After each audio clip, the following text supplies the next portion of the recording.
Most people believe rich and poor play the same economic game. One group just plays it better. That's not true. They're not playing the same game at all. Rich people play multiplication. Poor people play subtraction. And once you see the difference, you can't unsee it. Let me explain what I mean. If you're poor and you have $10,000, you think about that money as an amount, a number. You have it. That makes you temporarily comfortable. If you're rich and you have $10,000, you think about that money as functionally zero, because $10,000 doesn't buy you time. It doesn't generate income while you sleep. This is the core difference. Poor people see money as something to have. Rich people see money as something to multiply. Poor people optimize for possession. Rich people optimize for independence from labor. When a poor person saves money, they're protecting it, keeping it safe, reducing risk. When a rich person invests money, they're deploying it, using it as a tool, accepting calculated risk. Same word, money, completely different games. Poor people play subtraction. You start with a little bit of money. Every expense subtracts from that total. Rent, food, transportation, each one takes from the pile. The goal is to subtract slowly, make the money last as long as possible. This is survival thinking. And it's rational. When you don't have much, preservation matters. But here's the problem. You cannot build wealth with subtraction. You can only delay poverty. Rich people play multiplication. You start with a lot of money. Every expense is treated as an investment. The question isn't, how much does this cost? The question is, what does this generate? The goal is to multiply as fast as possible. Use money to make more money. This is abundance thinking. And it's only rational when you have surplus. Here's what this looks like in practice. A poor person's car breaks down. That's subtraction. Minus $500. Now they have less. They're poor. A rich person's car breaks down. They pay $500. But their wealth doesn't change, because their wealth isn't stored in cash. It's stored in assets that are multiplying while they're handling the car situation. Same event. Completely different impact. Or think about debt. For poor people, debt is subtraction. Credit cards at 20% interest. Payday loans. Every month you're subtracting more from your future. For rich people, debt is multiplication, low interest mortgages, business loans. You're using other people's money to buy things that generate income. Same word. Debt. Opposite meaning. Now let me show you why these games exist. Poor people think in weeks and months. Can I pay rent this month? Can I buy groceries this week? This is not a character flaw. This is a rational response to scarcity. When you're one emergency away from disaster, you cannot think long term. You think in survival intervals. Rich people think in decades and generations. Will this asset generate income for my grandchildren? This is not superior intelligence. This is a natural response to abundance. When you have safety nets, you can afford to think beyond next month. Same economic system, different timescales. And because they're thinking on different timescales, they make completely different decisions. A poor person saves money in a bank account. Why? Because they might need it next month. That money needs to be liquid, available, safe. A rich person would never leave significant money in a bank account. Why? Because that money is not working. It's not buying them more time. Poor people optimize for liquidity. Rich people optimize for returns. Here's another example. You have a minor health issue. Your wrist hurts. If you're rich, you go to the doctor immediately. You don't wait. You don't think about cost. Why? Because your health is an asset. You maintain your assets. If you're poor, you wait.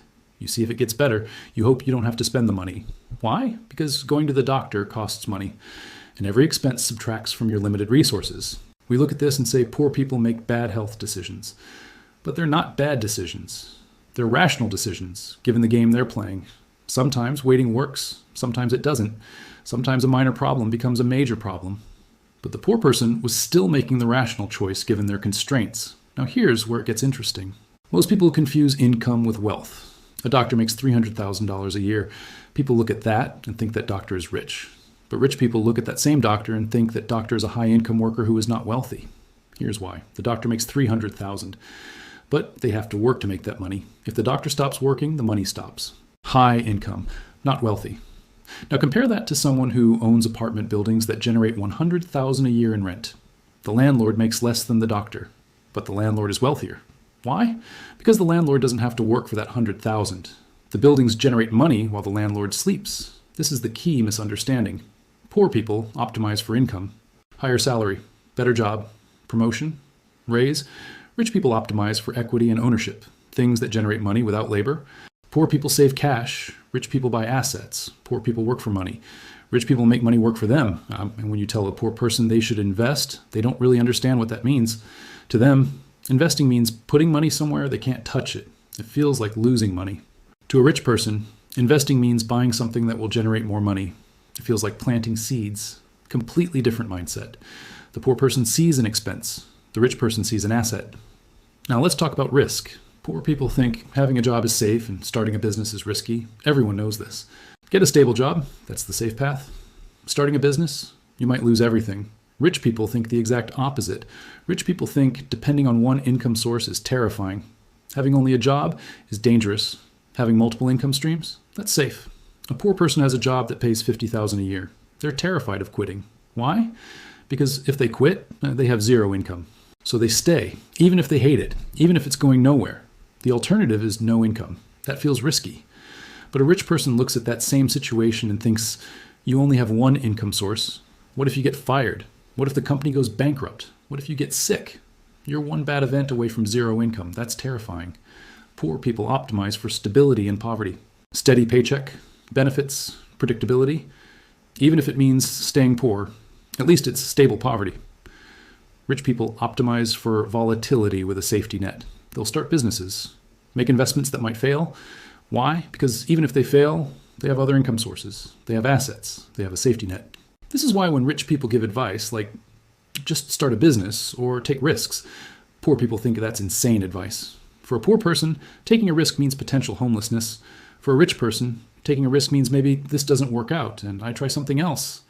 Completely different games. The poor person is playing not to lose everything. The rich person is playing to multiply everything. Here's something that will break your brain. Everyone says rich people are good at delayed gratification. Rich people can wait for rewards. Poor people want everything now. But think about this carefully. Who actually delays gratification more? Poor people delay gratification constantly. They skip meals to save money. They wear old clothes for years. They never go on vacation. They never buy anything fun. Their entire life is delayed gratification. Rich people? Rich people buy what they want when they want it. They go on vacation. They buy nice clothes. They eat at restaurants. So who's really delaying gratification? The difference is not willpower. The difference is certainty of return. When a rich person delays gratification, they know the reward is coming. If they invest money, they're confident they'll get returns. Why? Because they have enough money that even if one investment fails, they have others.